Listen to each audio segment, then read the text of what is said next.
اللہ تعالیٰ نے قرآن مجید فرقان حمید میں ارشاد فرمایا کہ لقد کان لکم فی رسول اللہ اسوۃ حسنہ، فرمایا بے شک تمہارے لیے رسول کریم علیہ السلام کی زندگی میں بہترین نمونہ ہے، بہترین نمونہ ہے تمہارے لیے حضور کی حیات نور میں۔ کچھ چیزیں ایسی ہوتی ہیں جو جہتوں کی، سمتوں کی، وقتوں کی پابند ہوتی ہیں، اور دنیا کے اندر کچھ چیزیں ایسی ہیں جو کسی جہت کی، کسی سمت کی، کسی وقت کی، کسی موسم کی پابند نہیں۔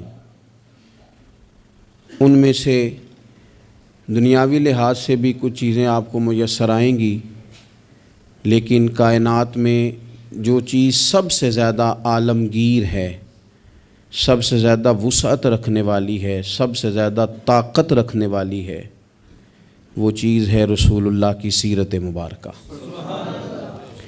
یہ کسی چیز کی پابند نہیں، حضور کی سیرت عالمگیر ہے، اتنی عالمگیر ہے کہ اس کے اندر دنیا بھر کے مسائل سمیٹے جا سکتے ہیں۔ حضور سید عالم صلی اللہ تعالیٰ علیہ وسلم نے ہمیں جو سیرت مبارکہ عطا کی ہے نا، وہ مکمل ہے، وہ جامع ہے، وہ عالمگیر ہے۔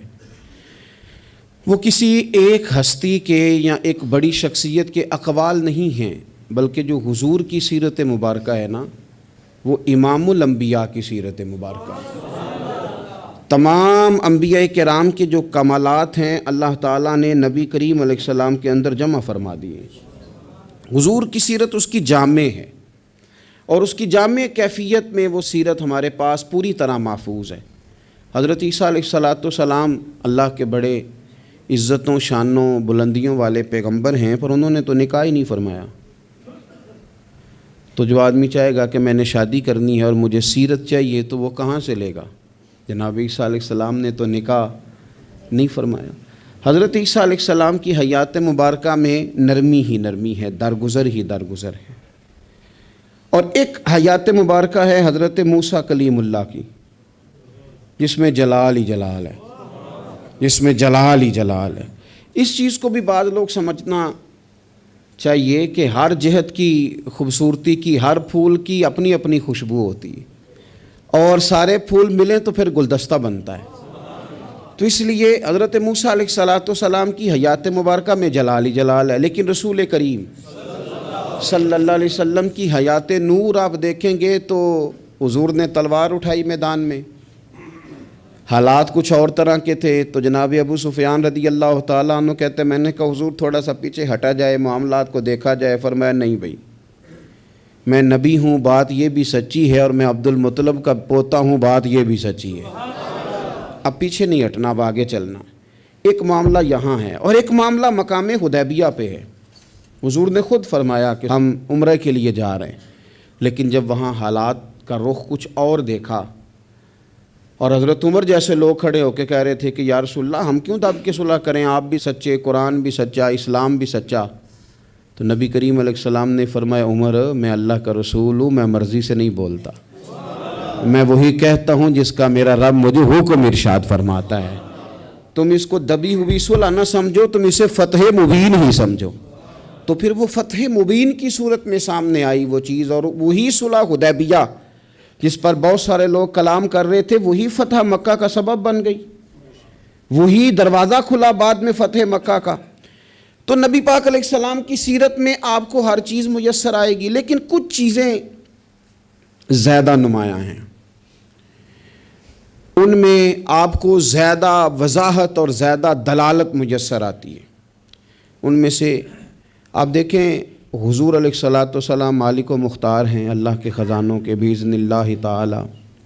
حضور سید الانبیاء ہیں، سید الرسل ہیں، اللہ نے اپنے محبوب کو غیب کے خزانوں کی کنجیاں دی ہیں۔ سرور کائنات امام الانبیاء ہیں، حضور علیہ السلام کو اللہ تبارک و تعالی نے بے پناہ عظمتیں دیں، صبح قیامت لواء الحمد کا جھنڈا اللہ دے گا۔ لیکن میرے بھائی، سب سے پہلے بلا حضور کی کون سی صفت دنیا کے سامنے آئی؟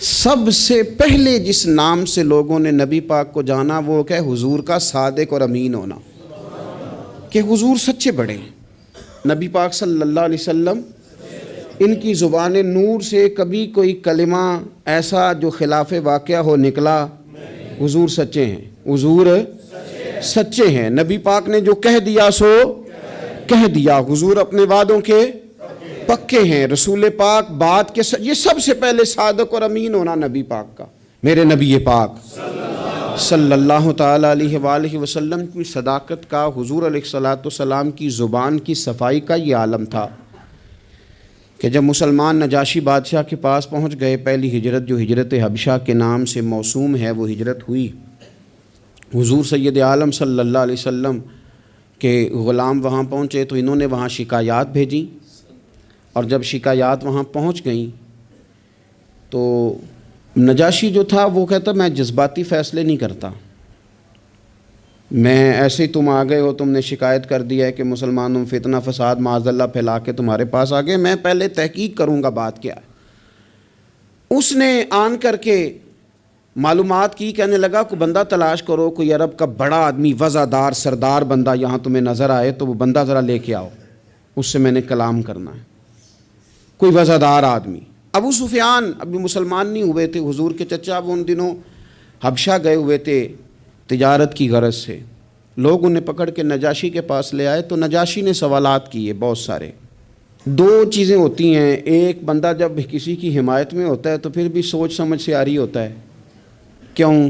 اس لیے کہ نبی پاک صلی اللہ علیہ وسلم نے فرمایا محبت آدمی کو اندھا بہرا گونگا کر دیتی ہے، اس وقت بھی وہ عاری ہوتا ہے، اور جب کسی کی مخالفت میں ہوتا ہے تو اس وقت بھی سوچ سمجھ سے عاری ہوتا ہے، اس وقت بھی اسے صحیح بات بھی غلط محسوس ہو رہی ہوتی ہے۔ اب یہ مخالفت میں تھے تو کہتے ہیں حضور سید عالم علیہ السلام کے بارے میں جب سوالات پوچھے گئے، سوالات کیے گئے، اور ابو سفیان کہتے ہیں میں چونکہ مخالف تھا تو میں نے اسی انداز میں ایک کہانی رٹی رٹائی انہوں نے یاد کی ہوئی تھی، وہ رٹی رٹائی کہانی ہر جگہ یہ سنایا کرتے تھے، دیکھو جی جس پہ ہمارا ابا تھا، جس مذہب پہ، اس کو وہ کہتے ہیں گمراہ تھا، وہ جی ہمارے دادا کو کہتے ہیں وہ گمراہ تھا، وہ جی ہمارے نانا کو کہتے ہیں بت پرست تھا تو گمراہ تھا، وہ جی انہوں نے ایک بھائی مسلمان کر لیا ہے، دوسرا کافر ہے، گھروں میں لڑائی پیدا کر دی، یہ رٹی رٹائی کہانیاں۔ پھر وہ کہتے تھے دیکھو جی معاذ اللہ جادوگر ہیں، کچھ پڑھ کے پھونکتے ہیں، وہ جی شاعر ہیں، بات ایسی سناتے ہیں کہ اپنے قبضے میں لے لیتے ہیں، یہ ساری کہانی انہوں نے یاد کی تھی۔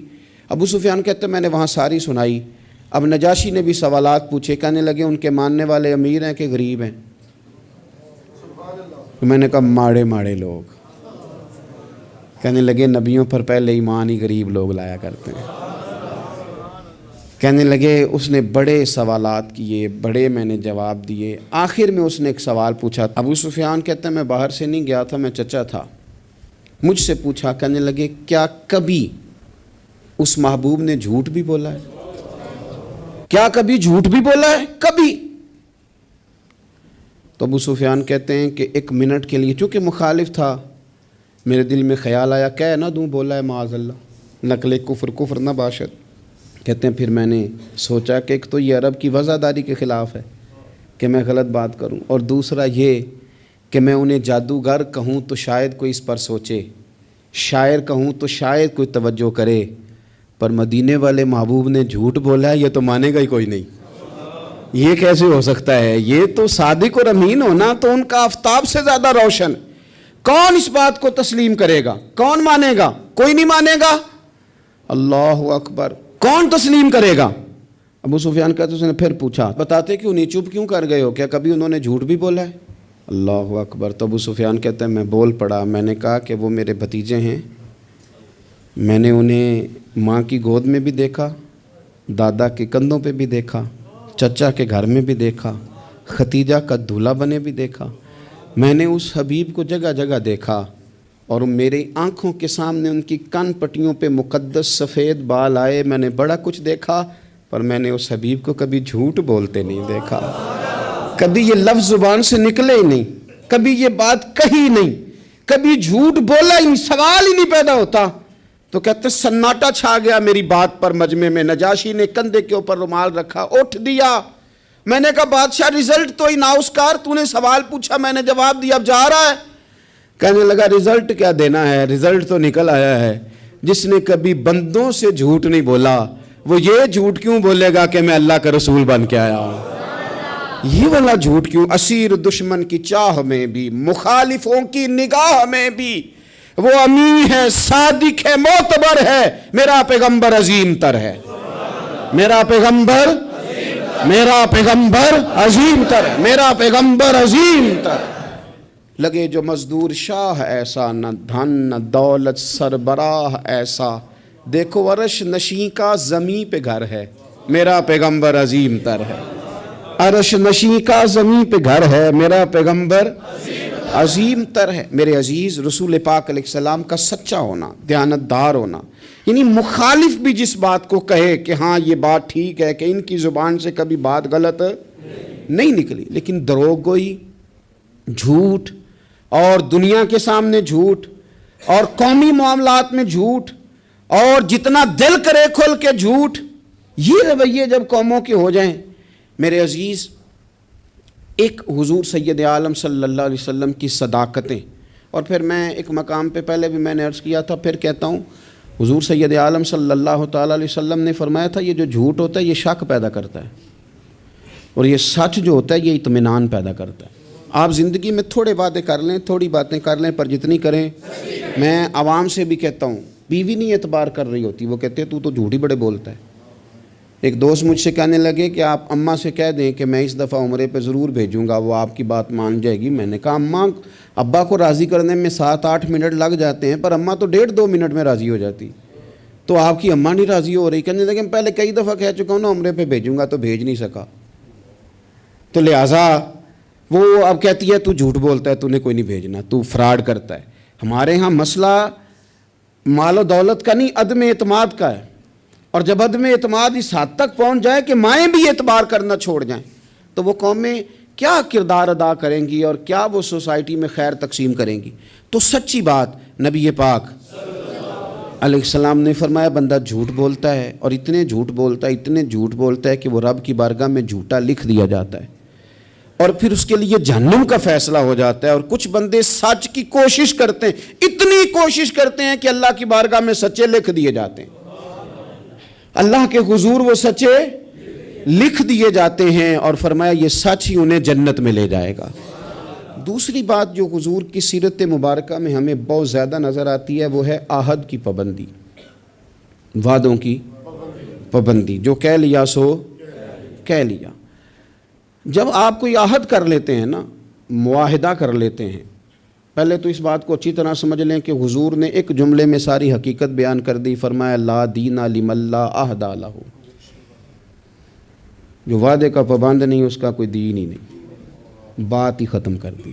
آگے تو آپ تب بڑھیں گے نا جب بنیاد ہی ہوگی، اور جب دین ہی کوئی نہیں، بنیاد ہی کوئی نہیں، تو پھر بات آگے کیسے بڑھے گی؟ اس سے اگلا آپ فصل کیسے بوئیں گے؟ عزیز دوست، میری بات پر آپ توجہ کریں گے، نبی پاک صلی اللہ علیہ وسلم نے جب عہد کیے تو پھر حضور نے ان عہد کی پابندی کی، اور اس طرح کے بعض اوقات عقل انسانی کھڑی ہو جاتی ہے کہ اس طرح بھی وعدے کی پابندی ہوتی ہے، یعنی بندہ چکرا جاتا ہے کہ یوں بھی ہوتا ہے۔ آپ غور کریں نا، ایک صحابی کہتے ہیں میں نے اعلان نبوت سے پہلے حضور سے کچھ چیز خریدی، اور میں نے عرض کی حضور آپ یہاں رکے، میں پیسے لے کے آیا۔ آپ کتنا کو کسی کا انتظار کر سکتے ہیں؟ میں نے دیکھا ہے 2-4 منٹ امام صاحب لیٹ ہو جائیں تو لوگ اعتراض کرتے ہیں، کہتے ہیں یہ آتا نہیں، لہذا ہم نے بندہ بدلنا ہے، چھٹی دے دو اس کو۔ کتنا کو آخر؟ میرے عزیز، وہ شخص کہتے ہیں، صحابی فرماتے ہیں کہ میں نے نہ کوئی چیز اعلان نبوت سے پہلے خریدی، عرض کی یا رسول اللہ صلی اللہ علیہ وسلم آپ یہاں رکیں تو میں پیسے لے کے آیا۔ کہتے ہیں میں گیا اور گھر جا کے بھول گیا کہ حضور کو کھڑا کر آیا ہوں۔ 1 گھنٹہ بھولے آپ، 4 گھنٹے بھولے، 1 دن بھولے، کہتے مجھے 3 دن تک یاد ہی نہیں آیا۔ میں نے کہہ دیا آپ نے سن لیا، کبھی سوچو 3 دن انتظار کوئی آسان کام ہے؟ الانتظار اشد من القتل، اہل عرب کہتے ہیں قتل ہوتی اتنی تکلیف نہیں ہوتی جتنی انتظار کرتے ہوئے ہوتی، یہ تو موت سے سخت بات ہوتی۔ کہتے 3 دن مجھے یاد ہی نہ آیا، 3 دن کے بعد مجھے یاد آیا تو میں جلدی سے وہ پیسے تھامے اور اس جگہ پہنچا، جا کے دیکھا تو حضور وہیں کھڑے تھے جہاں میں کھڑا کر آیا۔ وہ تیری سیرت تیری صورت زمانے سے نرالی ہے، تیری ہر ایک ادا پیارے ادائے بے مثالی۔ حضور وہیں کھڑے تھے، وہیں جلوہ فراز تھے، کہتے ہیں مجھے دیکھ کے حضور نے چہرے پر کوئی بل نہیں ڈالا، کوئی حضور کے شکن نہیں آئی. فرمانے لگے تم نے مجھے بڑی تکلیف میں ڈال دیا، تم کھڑا کر گئے تھے، میں یہیں پہ کھڑا ہوں، اسی وقت سے کھڑا ہوں. میرے رسول پاک صلی اللہ تعالیٰ علیہ وسلم نے وعدوں کے وفا کے تعلق سے جو ہمیں سیرت عطا فرمائی، حضور علیہ الصلاۃ والسلام نے جو اپنا اسوہ نور اس تعلق سے ہمیں دیا ہے، وہ ہر شخص کے لیے دستور حیات ہے، وہ ہر شخص کے لیے دستور عمل ہے. ہر شخص کو چاہیے کہ وہ ان زاویوں میں اپنے آپ کو ڈھونڈے، تلاش کرے. بڑی تکلیف ہوتی ہے عوامی سطح پر بھی جب ایسی باتیں سننے کو ملتی ہیں کہ نہیں جی نہیں وہ تو سیاسی بات تھی. سیاسی بات کیا ہوتی ہے؟ جھوٹ. بخاری شریف میں تو یہ لفظ موجود ہیں کہ بنی اسرائیل کی سیاست ان کے نبی کرتے تھے. سیاست کا معنی تو تدبیر کرنا ہے، سیاست کو آپ نے فراڈ کا نام دے دیا ہے. وہ جی وہ میں نے تو بس ویسے بات کی تھی، اس کا کیا معنی ہوتا ہے؟ اس کا کیا مطلب ہوتا ہے؟ کچھ مسائل ایسے ہیں جو آپ خود پیدا کرتے ہیں، کچھ چیزیں ایسی ہیں جن کے اندر آپ خود چیزوں کو اس پیک پہ لے کے آتے ہیں. اللہ جانے آپ کے کیا مقاصد ہیں اس میں. میرے رسول پاک علیہ الصلاۃ والسلام نے عہد کی پابندی، وعدوں کی پاسداری، اس پر لوگوں کی توجہ دلائی. اور میں نے کہا کہ بعض اوقات حالات اتنے خوفناک ہوتے تھے. حدیبیہ کی صلح ہو رہی ہے اور اس صلح کے اندر ایک شرط یہ تھی کہ اگر کوئی مسلمان اپنے آقا کی مرضی کے بغیر مکہ مکرمہ سے مدینہ طیبہ آئے گا تو حضور اسے رکھیں گے نہیں. اگر کوئی شخص مدینے سے مکہ جائے گا تو مکے والے واپس نہیں کریں گے. اور بخاری شریف میں موجود ہے کہ اسی شرط پر جناب عمر فاروق پریشان ہوئے کہ ہم تو دب کے صلح کر رہے ہیں، صلح تو برابری کی بنیاد پر ہوتی ہے.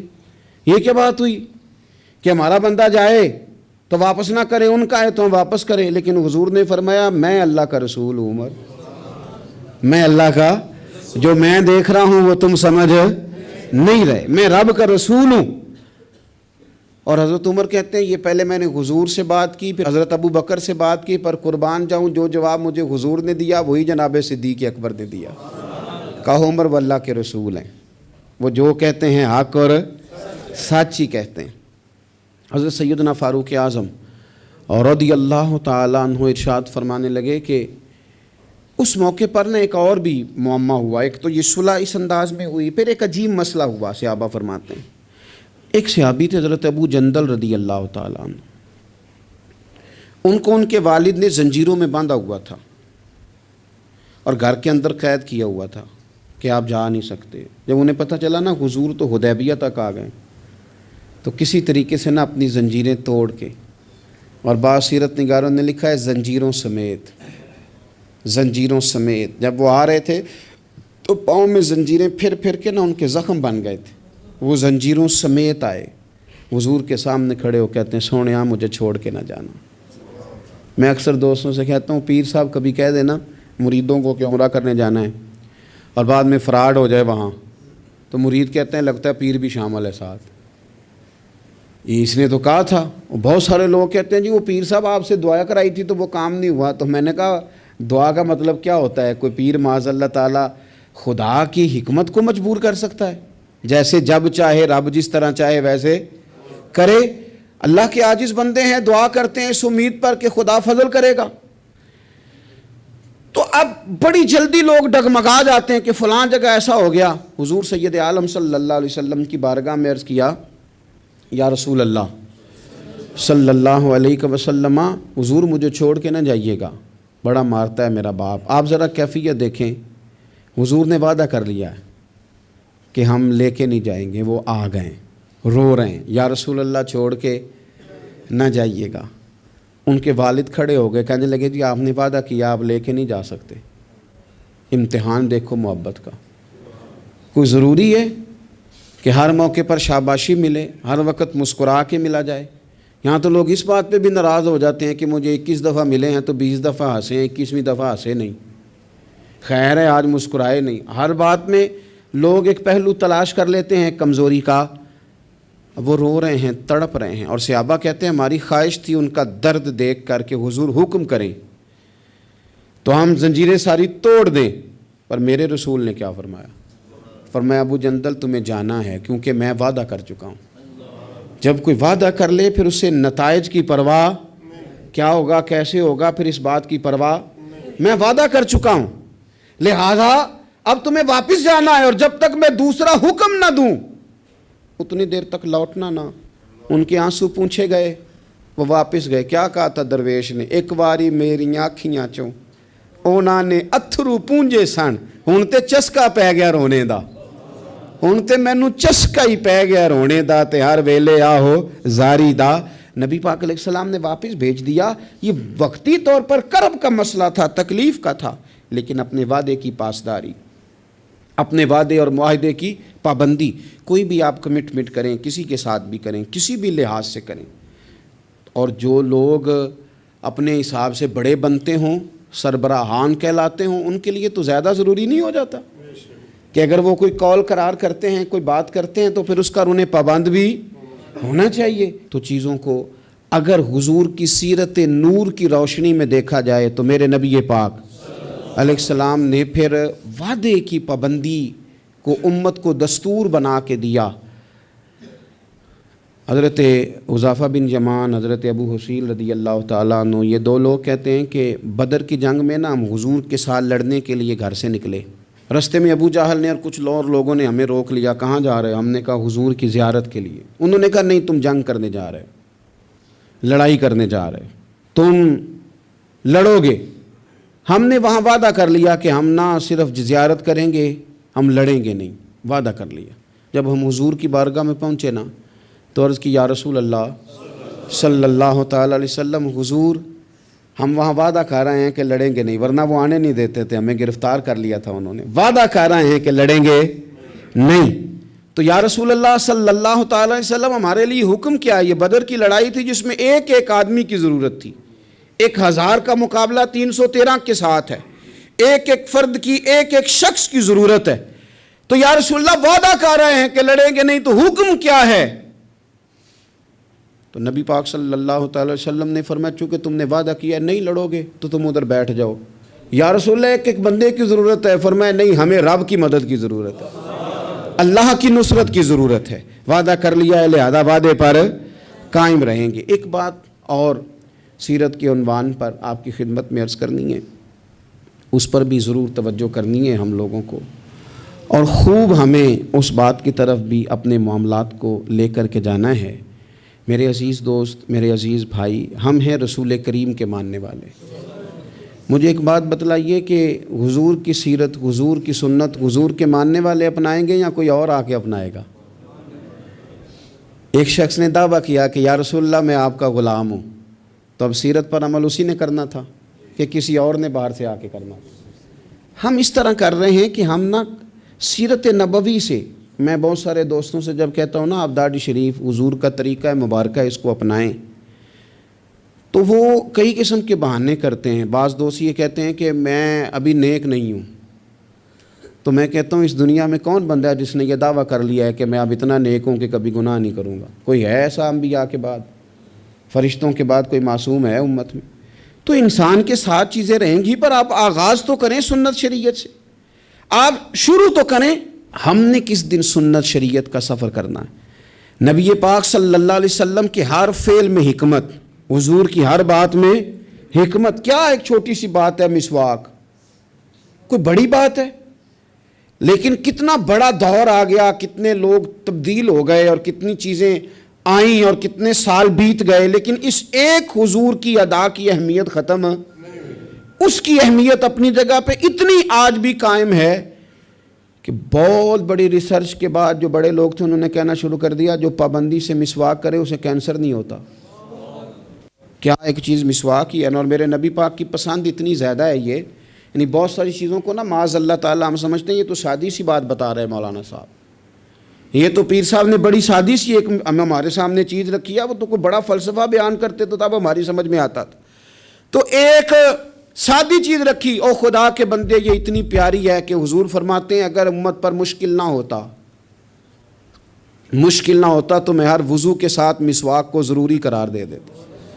اس کے حسن کو آپ ملاحظہ کریں اس سنت کے کہ حضرت عائشہ صدیقہ رضی اللہ تعالی عنہ ارشاد فرماتی ہیں کہ وقت وصال، اور اس خاتون کی بھی عظمتیں دیکھیں، کہتی ہیں حضور نے وقت وصال میری گود میں سر رکھا ہوا ہے، میری گود میں سر تھا نبی پاک کا، اور کہتے ہیں میرے بھائی سامنے سے گزرے تو وہ مسواک کر رہے تھے، ان کے ہاتھ میں مسواک تھی، تو حضور سید عالم صلی اللہ تعالی علیہ وسلم نے اس طرف رغبت فرمائی، تو میں سمجھ گئی حضور مسواک کرنا چاہ رہے ہیں۔ یعنی آپ میری بات پر غور کریں کہ عین وقت وصال ظاہری رسول کریم صلی اللہ تعالی علیہ وسلم نے اس موقع پر بھی مسواک کی طرف رغبت فرمائی، فرمایا مجھے چاہیے۔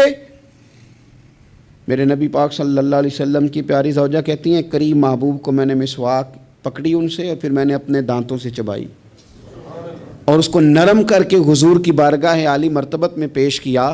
اور میرے عزیز بھائیوں، اگر سنت کا وہ ذوق ہماری طبیعت میں پیدا ہو جائے، وہ شوق، ہمارے استاد صاحب فرمایا کرتے تھے یہ کیا بات ہوئی کہ ہمیں بتانا پڑے ہمارا کون سا مذہب ہے، یہ کیا بات ہوئی ہمیں بتانا پڑے کہ ہم عاشق رسول ہیں، یہ کیا بات ہوئی ہمیں بتانا پڑے کہ فلاں شیخ کے ماننے والے ہیں، ہماری ادائیں کیوں نہیں بتاتی کہ ہم رسول پاک کے غلام ہیں، ہماری ادائیں کیوں نہیں بتاتی کہ ہم نبی پاک صلی اللہ تعالی علیہ وسلم سے محبت کا دم بھرنے والے ہیں۔ تو رسول پاک صلی اللہ تعالی علیہ وسلم کی سیرت نور، اور میں آپ کو ایک اور بات بھی عرض کروں، ہم نے بہت بڑی غلطی کی کہ ہم حضور کی سیرت تک پہنچنے میں کامیاب نہیں ہوئے، ہم نے بڑی باتیں سنی، بڑا کچھ ہم نے اپنی زندگی میں پڑھا۔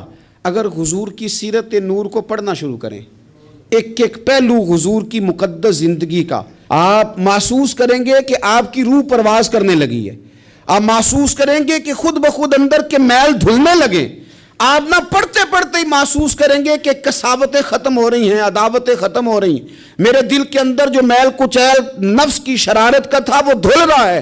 رسول پاک کے جتنا کوئی قریب جاتا ہے اتنا وہ رب کے قریب ہو جاتا ہے، اتنا وہ اللہ کے قریب ہو جاتا ہے۔ آپ سیرت مبارکہ سے فیوز و برکات لیں، اپنے گھروں میں حضور کی سیرت نور کا پیغام لائیں، اور یہ جو 2-3 گزارشات میں نے آپ کی خدمت میں شروع میں عرض کی ہیں، ان پر توجہ کریں۔ ہمیں کچھ پہلو ایسے ہیں زندگی میں جن کو ہمیں پوری طرح سمجھ جانا چاہیے، اور کسی بھی فورم پر اللہ ہمیں موقع دے، کوئی بھی فورم ہو، تو احقاق حق اپنی زندگی کا وتیرہ بنایا جائے۔